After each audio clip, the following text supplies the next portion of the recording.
దేవుని పరిశుద్ధ నామములో మొదటిగా దేవుని స్తుతిస్తూ కూడి వచ్చిన వారందరికీ ప్రభు పేరిట వందనాలు తెలియజేస్తూ ఉన్నాను. క్రీస్తునందు ప్రియ దేవుని బిడ్డలారా, గత వారం ఒక కొండ గురించి నేర్చుకున్నాను. ఆ కొండ పేరు ఎంతమంది గుర్తుంది? అరారాతు కొండ. అరారాతు కొండ అనగానే మనకి ఎవరు గుర్తొస్తారు? నోవహు. గత వారం మనం నేర్చుకున్నటువంటి ఒక కొండ అనుభవం, అరారాతు కొండ అనుభవం.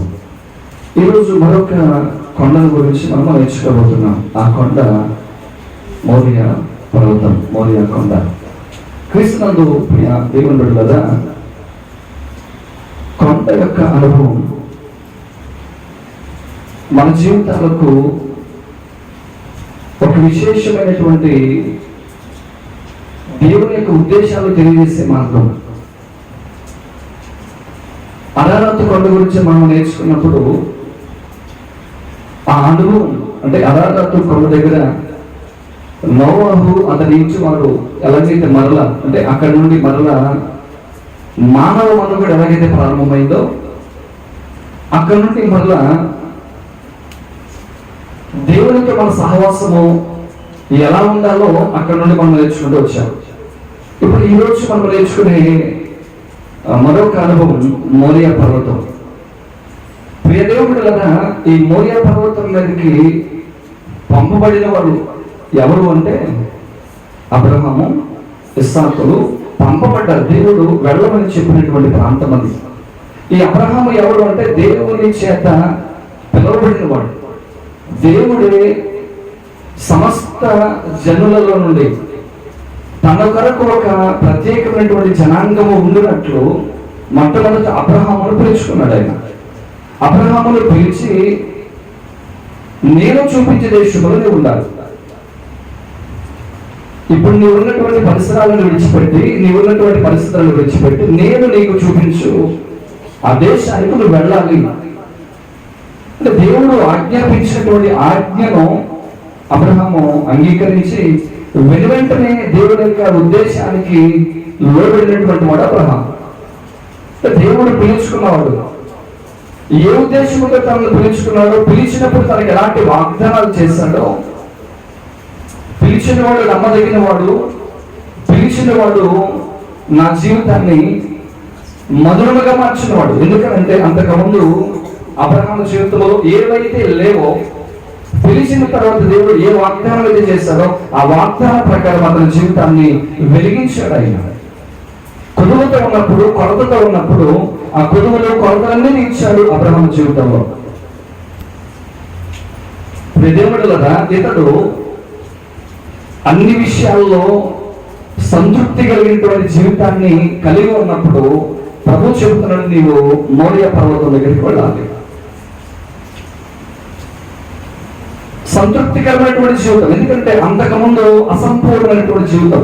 మనకు ఆదికాండం 12వ అధ్యాయంలో దేవుడు అబ్రహామును పిలిచినప్పుడు అబ్రహాము జీవితం అసంపూర్ణమైన జీవితం. ఎందుకు ఈ మాట అంటే 75 సంవత్సరాలు వచ్చినప్పటికీ కూడా అతనికి పిల్లలు లేదు.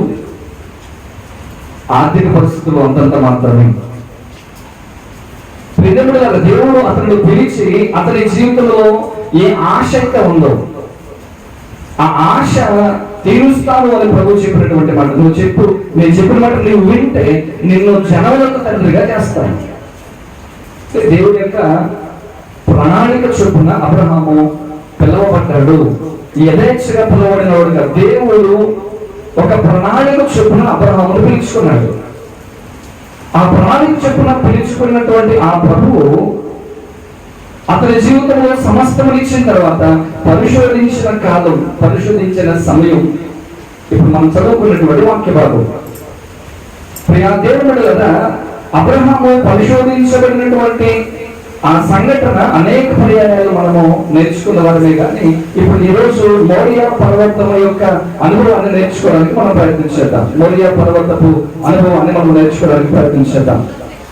క్రీస్తునందు ప్రియ దేవుడు కదా, మోరియా అనేటువంటి మాటకు అర్థం ఏంటంటే ప్రభువు భూమి, దేవుని భూమి, యెహోవా భూమి, యెహోవా చూసే స్థలము, యెహోవా కనుదృష్టి నిలిచిన స్థలము అనేటువంటి అర్థాలు మోరియా అనేటువంటి మాటలో మనకు కనబడుతున్నాయి. మోరియా అనే మాటకు అర్థం యెహోవా భూమి, దేవుని భూమి, ప్రభు యొక్క భూమి, దేవుని కనుదృష్టి నిలిచిన భూమి, దేవుని కనుదృష్టి సంచరించే ప్రదేశం.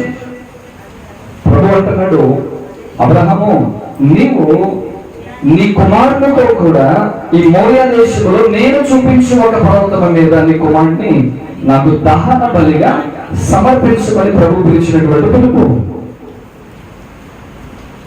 ఈ రోజు పిల్లరా, అబ్రహాములకు మనం కూడా దేవుని యొక్క సంకల్పాన్ని బట్టి ఆయన సహవాసంలో నిలిచేది వారు. మనం దేవుని సంకల్పమును బట్టి మనం రక్షణలో వచ్చిన వారు. దేవుని యొక్క సంకల్పము ద్వారా మనం రక్షించబడేవారు. దేవుడు ఎవరిని రక్షింపగోరినో వాళ్ళు రక్షిస్తారు. దేవుడు ఎవరిని హెచ్చింపగోరినో వారిని హెచ్చిస్తారు. దేవుని యొక్క సంకల్పము ద్వారా మనమందరము కూడా రక్షించబడ్డారు. ప్రభు మనలను తన సంకల్పం ద్వారా కని ఉన్నాడు. యథేచ్ఛగా వచ్చిన వాళ్ళని కాదు మనం ఇక్కడికి. అనుకోకుండా యెహోవా దేవుని, యేసుక్రీస్తు ప్రభు వారిని, పరిశుద్ధాత్మ దేవుని కలిగి ఉన్నటువంటి వారిని కాదు మనము. తండ్రి, కుమార, పరిశుద్ధాత్మ నామములోనికి అనాలోచనగా వచ్చే వాళ్ళని కాదు, యథేచ్ఛగా వచ్చిన వాళ్ళని కాదు మనం. దేవుని యొక్క సంకల్పం. ఇక ప్రవక్తల గ్రంథాల్లో చెప్తారు కదా, తల్లి గర్భములో ఉండగానే నిన్ను నేను ఏర్పరచుకున్నాను. తల్లి గర్భములో ఉన్నప్పుడే దేవుని యొక్క ప్రణాళిక మన మీద ఉంది కనుక ఈరోజు ఆయన సహవాసంలో మనం ఉన్నాం. అబ్రహాము కూడా దేవుని యొక్క సంకల్పము ద్వారా పిలువబడిన వాడు. మనం కూడా దేవుని సంకల్పము ద్వారా పిలువబడిన వాడు. సంకల్పము ద్వారా పిలువబడిన మనకు కూడా ప్రభు అబ్రహాము చేసినట్లుగానే మేలు చేస్తూ తీసుకెళ్తున్నాడు. దేవునికి మహిమ కలుగును గాక. అంటే తన సంకల్పము చొప్పున పిలువబడిన వారందరికీ కూడా ఆయన మేలు చేస్తూనే ఉన్నాడు. ఆయన సంకల్పం ద్వారా పిలువబడిన వారం మనం కనుక మన కొరకు సమస్తము సమకూర్చి జరిగిస్తూనే ఉన్నాడు. సమకూర్చి జరిగిస్తూ ఉన్నాడు మన జీవితంలో.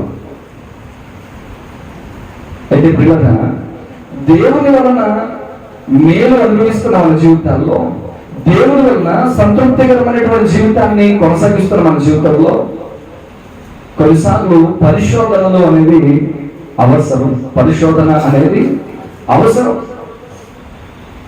పరిశోధన అవసరం.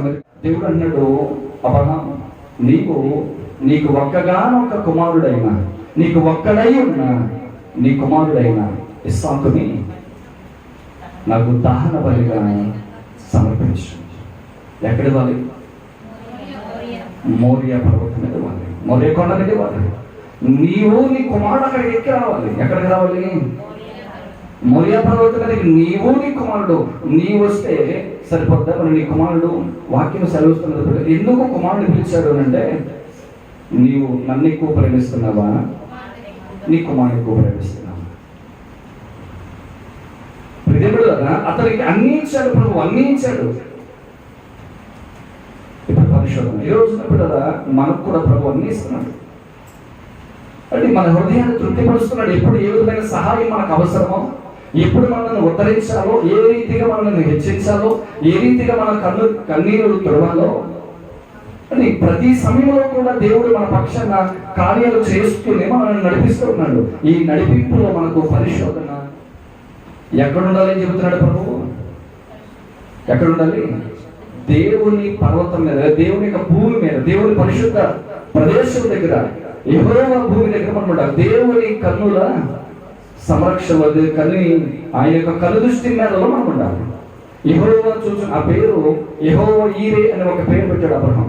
ఆ ప్రాంతానికి, ఆ ప్రదేశానికి అబ్రహాం పెట్టిన పేరు యెహోవా ఈరే. అంటే యెహోవా చూచుకున్నాడు. ఆయన చూస్తాడు, ఆయన చూసుకుంటాడు. ఆయన దృష్టి నిలిచిన స్థలం. ఇప్పుడు మనం ఎక్కడ ఉండాలి? ఎక్కడ ఉండాలి? ఆయన కనుదృష్టి నిలిచిన స్థలంలో మనం ఉండాలి. ఆయన పరిశుద్ధ ప్రదేశంలో మనం ఉండాలి. ఆయన పరిశుద్ధ భూమి మీద అనగా దేవుని యొక్క సహవాసంలో మనం ఉండాలి.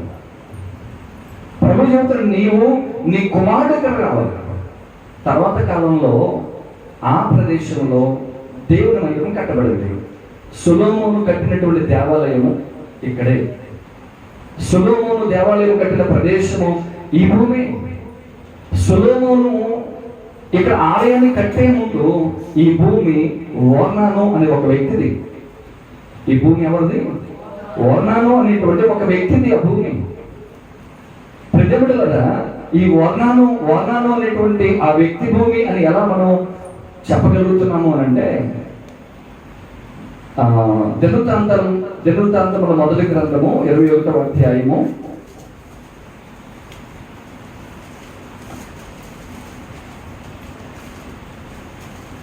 20వ వచనం నుండి కొన్ని మాటలు చూడండి.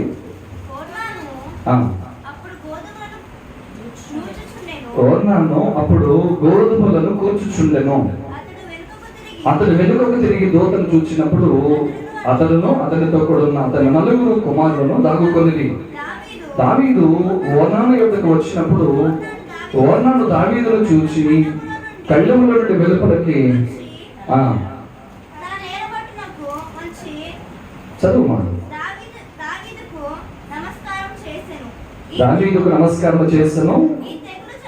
ఈ తెగులు జనులను విడిచిపోవునట్లుగా ఈ కళ్ళపు ప్రదేశమందు నేను యెహోవాకు ఒక బలిపీఠమును కట్టుటకై దాన్ని తగిన క్రయమునకి ఇమ్మని దావీదు ఓర్నానుతో అనగచ్చారు. దినవృత్తాంతముల 2వ గ్రంథము 3వ అధ్యాయము మొదటి మాట చదువు. తరువాత సొలొమోను యెరూషలేములో తన తండ్రి అయిన దావీదునకు యెహోవా ప్రత్యక్షమైనప్పుడు మోరియా పర్వతమందు దావీదు సిద్ధపరిచిన స్థలమున యెబూసీయుడైన ఓర్నాను కళ్ళమందు దావీదు ఏర్పరిచిన స్థలమున యెహోవాకు ఒక మందిరమును కట్టనారంభించెను. క్రీస్తునందు పిల్లరా, దావీదు ఈ ఓర్నాను కళ్ళమును కొన్నాడు. ఆ కొన్నటువంటి ఓర్నాను కళ్ళములో సొలొమోను దేవాలయమును కట్టడం ప్రారంభించాడు. మనకు అర్థమైంది కదా. ఇప్పుడు మోరియా అనేది ఎక్కడుంది? ఓర్నాను కళ్ళమది, అతని పొలమది. అక్కడ ఏముంది అంటే మందిరం. తర్వాత కాలంలో అక్కడ ఒక మందిరం కట్టబడింది. ప్రభువు పిలిచాడు ఇప్పుడు అబ్రహాం, నీవు నీ కుమారుని తీసుకొని మోరియా దేశంలో నేను చూపించే ఒక పర్వతములో ఒక దాని మీద నీ కుమారుని అర్పణగా దహన బలిగా సమర్పించు.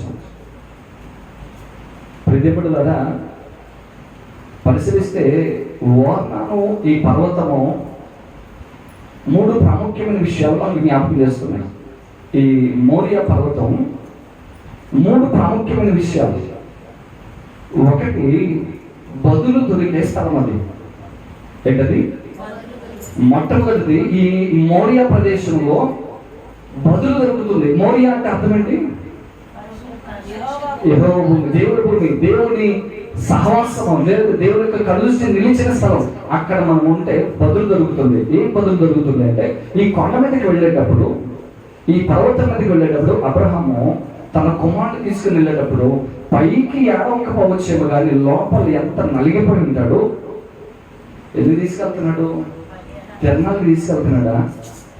తీసుకెళ్ళేది ఎందుకనంటే బలి అర్పణకి తీసుకెళ్ళి తానే తన చేతులారా తన కుమారుడు బలి ఇవ్వాలి. ఒక తండ్రి తన చేతులారా ఒక కుమారుడిని బలి ఇవ్వడం అంటే ఎంత వేదన, ఎంత వేదన. క్రీస్తునందు పిల్లల, ఎవరో ఒక పిల్లడు ఆ చిన్నపిల్లలు చంపేస్తే ఆ తల్లిదండ్రులు గుండె బద్దలు ఎగలా ఏడ్చారు.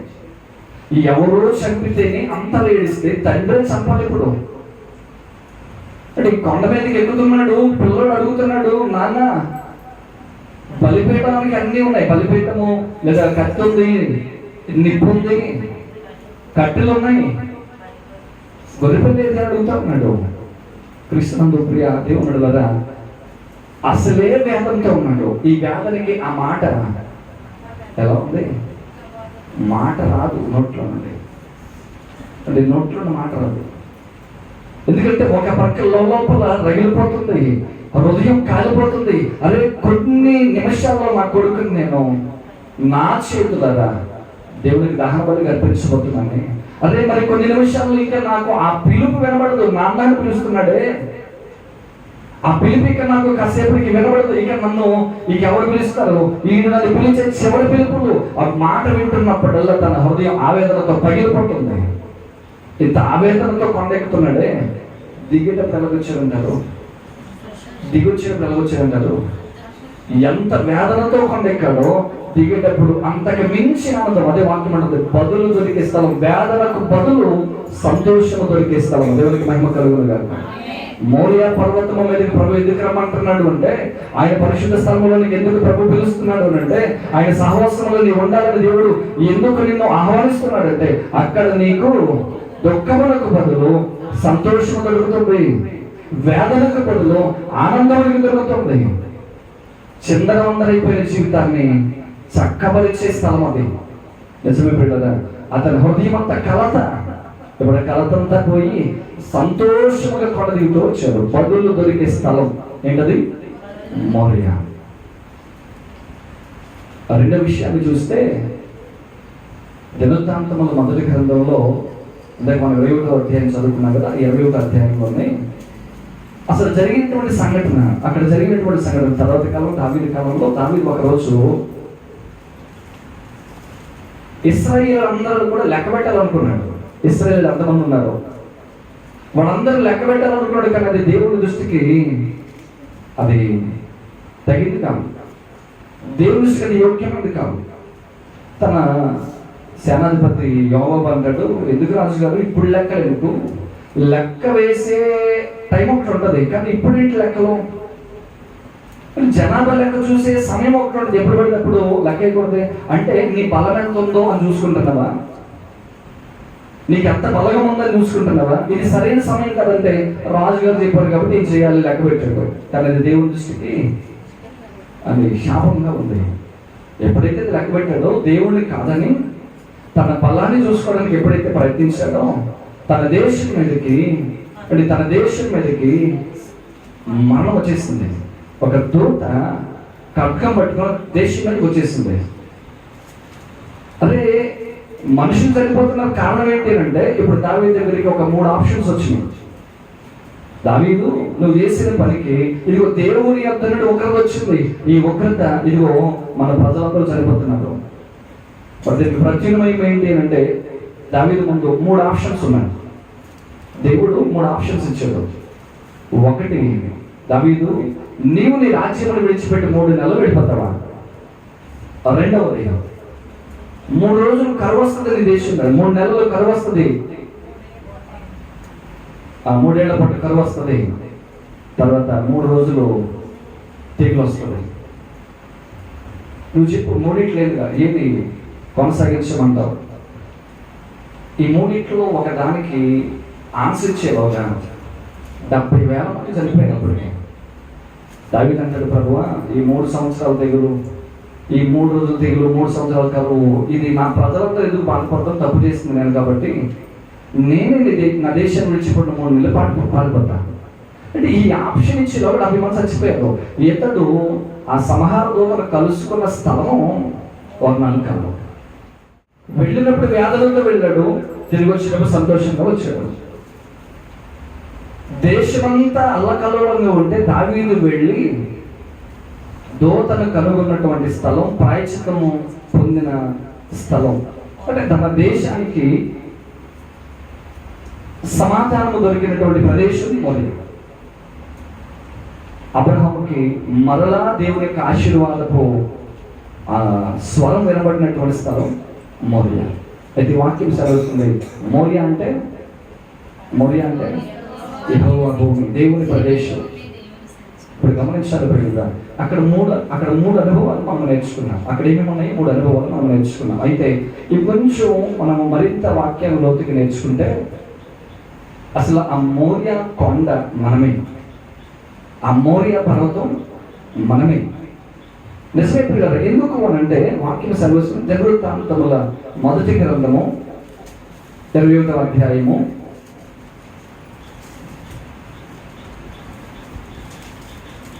18 వచ్చిన చదవండి. యెబూసీయుడైన ఓర్నాను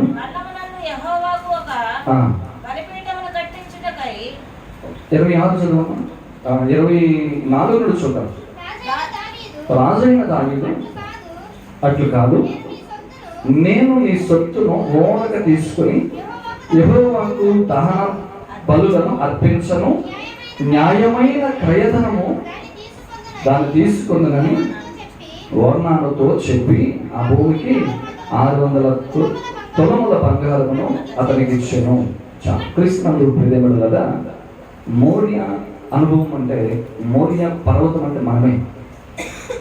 మోరియా పర్వతం మీద యెహోవా భూమి మీద ఏమేమి ఉన్నాయి, యెహోవా స్థలములు ఏమేమి ఉన్నాయో 3 విషయాలు నేర్చుకున్నాం. కానీ ఇక్కడ వాక్యంలోనికి మనం వెళ్ళినట్లయితే ఈ మోరియా అంటే మనమే.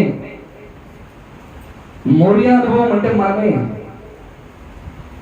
గమనించండి పిల్లగా, మనం దేవుని పిల్లలు మనం. ఆయన మనల్ని కొన్నాడు. మోరియా పర్వతములో మీరు గమనిస్తే తర్వాత కాలంలో దేవాలయం కట్టబడటానికి దావీదు ఆ స్థలాన్ని వర్ణాన్ని అంటాడు. అయ్యో మీరు డబ్బులు ఇవ్వడం ఏంటంటే, లేదు ఓరకనే తీసుకుని అంటాడు. ఈయన వర్ణాన్ని అంటాడు, యెహోవాకు బలిపీఠం కట్టాలి అంటున్నా కాబట్టి ఈ స్థలం నేను డబ్బులకి ఇవ్వను, దేవుడికి అంటున్నా కదా ఓరకనే ఇస్తానంటే. ఈయన అంటాడు, నేను దేవుడికి అర్పణించేది కనుక నేను అది ఓరకని తీసుకొని, నేను నీకు వెల సరైన వెల, నీకు అన్యాయం కూడా కాదు. దేవుడి కన్నా ₹1 తక్కువకి మనం ఏం చేస్తాం, ఒకవేళ పాస్టర్ గారికి ఇవ్వాల్సి వస్తే ₹1 తక్కువకే ఇస్తాం. కానీ ఇక్కడ దావీదు అంటున్నాడు, యెహోవా మందిరము లేకపోతే యెహోవాకు ఒక బలిపీఠం ఇక్కడ కట్టడానికి నేను ₹1 తక్కువ అవసరం మీద ఎక్కువ ఇస్తాను. దానికి ఇవ్వాల్సింది ఎంతో అంతా ఇచ్చేస్తాను నేను బలిపీఠం కట్టడానికి. అది కొన్న స్థలం. ఏంటది? వర్ణను, ఆ మోరియా పర్వతం ఉన్న ఆ వర్ణను కళ్ళము కొన్న స్థలం. అక్కడ ఏం కట్టబడింది? మందిరము కట్టబడింది కదా. ఏం కట్టబడింది? మందిరం. ఇప్పుడు మనం కూడా కొనబడ్డాము, దేవుడికి మందిరముగా కట్టబడ్డాం. మనం కూడా కొనబడ్డాము. కొరింథీయులకు రాసిన మొదటి పత్రికలో 6వ అధ్యాయం 19-20 వచనాలు చూడండి. మీ దేహము దేవుడి వలన మీకు అనుగ్రహింపబడి మీలో ఉన్న పరిశుద్ధాత్మకు ఆలయమై ఉన్నదని మీరు ఎరుగురా. మీరు సొత్తు కాదు, విలువ పెట్టి కొనబడిన వాడు కనుక మీ దేహముతో దేవుని మహిమ పరచుడు, దేవునికి మహిమ కలుగును కనుక. మోరియా కొండ మనమే. మనం మోరియా కొండలా ఉన్నామా? మనం కొనబడిన వాడు, విలువ పెట్టి కొనబడిన వాడు. ఎంత విలువ ఇవ్వాలో అంతకంటే ఎక్కువ ఇచ్చాడు ఆయన. ఏమిచ్చాడు విలువ అంటే, మన ప్రాణానికి బదులు మనం ఏమి ఇవ్వగలం? మన ప్రాణానికి బదులు మనం ఏమి ఇవ్వగలం? ప్రియదేవుల్లో ఒకవేళ ఆరోగ్యం బాగోక హాస్పిటల్కి వెళితే డాక్టర్లు అంటారు, లేదు నీకు వచ్చిన దాన్ని బట్టి నీకు అర్జెంట్గా ఆపరేషన్ చేయాలి, లేదంటే గంటల మనిషి నువ్వు కొన్ని గంటలు చచ్చిపోతావు, అర్జెంట్గా ఒక 10 లక్షలు చూసుకో అన్నారు అనుకోండి. ఏది చేసినా ₹1,00,000 మించి మన దగ్గర లేదు. 10 లక్షలు అంటే ఏం చేస్తావు? పోతే పోదాంలే అనుకుంటారా? 10 లక్షలు కానీ 20 లక్షలు అన్న ఆ టయానికి తల తాగట్టు పెట్టే అంటారు కదా. ప్రతి మాలుకోనైనా సాయం చేసేవాడు ఎవరైనా ఉన్నా, లేదా ఎవరైనా సాయం చేస్తారని ఒకవేళ ఎవరి ద్వారా తెలిసినా, ఏ రాజకీయ నాయకుల దగ్గరికి వెళ్ళాలనుకున్నా వాళ్ళు శతవిధాల ప్రయత్నం చేస్తారు. ఎందుకంటే ప్రాణానికి ఏమేమగలం. ఒకవేళ ఇల్లే ఉందనుకోండి, అదే నా పిల్లలకు ఉంచుతానులే, పోతే పోదాం అనుకుంటావా? లేదు, ఇల్లు అమ్మైనా ప్రాణాలు నిలబెట్టాలి. అంటే ప్రాణానికి బదులు ఏమేమగలం మనం? యేసుక్రీస్తు ప్రభువు తన ప్రాణమే ఇచ్చాడు. మనం ఏం విలువ ఇచ్చాడు మనకంటే తన ప్రాణమునే ఇచ్చాడు. అందుకే విలువ పెట్టి కొనబడిన వాడు. మనం యథేచ్ఛగా వచ్చిన వాళ్ళని కాదు, మనం విలువ పెట్టి కొనబడిన వాడు. అందుకే ప్రియులైన దేవుని వాక్యం సెలవుస్తుంది, మోరియా యొక్క అనుభవం. మనం కూడా ఒక మోరియా కొండ అనుభవంలో మనం ఉండాలి. మనము కూడా మోరియా పర్వతం లాంటి వారమే. ఎందుకంటే మనము కూడా మోరియా పర్వతము, ఆ ప్రదేశం ఎలాగైతే దావీదు కొని మందిరాన్ని కట్టాడో, యెహోవా దేవుడు కుమారుని పంపించి తన కుమారుని ద్వారా మనల్ని కొని ఆయనకు ఆలయంగా మనల్ని నిర్మించుకున్నాడు. దేవునికి మహిమ కలుగును గాక. ఇప్పుడు మనము మన సొత్తు కాదు, ఆయన విలువ పెట్టి కొనబడిన వారు మనం. కనుక పిల్లల, ఈ మోరియా కొండ మన స్థితిని నూతనపరుస్తుంది. ఈ మోరియా కొండ దేవుడికి మనను సమీపస్తులుగా చేస్తుంది. కనుక పిల్లరా, ఈ మోరియా పర్వతం మీద అనేక అనుభవాలు ఉన్నాయి. వీలైతే మరొకసారి వాటిని జ్ఞాపకం చేసుకోవడానికి మనం ప్రయత్నించేద్దాం. ఈ మోరియా స్థితి ఈ మోరియా యొక్క పర్వతపు అనుభవం ఈ రోజు మనం జ్ఞాపకం చేసుకోవాలి. అక్కడ ఏమందో మనం నేర్చుకున్నాం. ఆ పర్వతానికి మారు మనమే అనే విషయాన్ని కూడా దేవుని వాక్యం సెలవిస్తుంది. కనుక ఆ పర్వతము ఎలాగైతే పరిశుద్ధ మందిరముగా మార్చబడిందో, నీవు నేను కూడా పరిశుద్ధ మందిరముగా మార్చబడ్డాం. అయితే పరిశుద్ధ మందిరముగానే మనం ఉన్నామా? ఈ మందిరాన్ని అపవిత్రపరుస్తున్నామా? విలువ పెట్టి కొనబడిన వారము కనుక విలువిచ్చినటువంటి ఈ జీవితాన్ని విలువ లేకుండా మార్చుకుంటున్నామా? పరీక్షించుకుందాం. దేవుడిచ్చిన విలువైన జీవితాన్ని దేవుని కొరకు బ్రతకడానికి ప్రయత్నించేద్దాం. అతి కృప పరిశుద్ధాత్మ దేవుడు మనందరికీ దయచేయను గాక. ఆమేన్.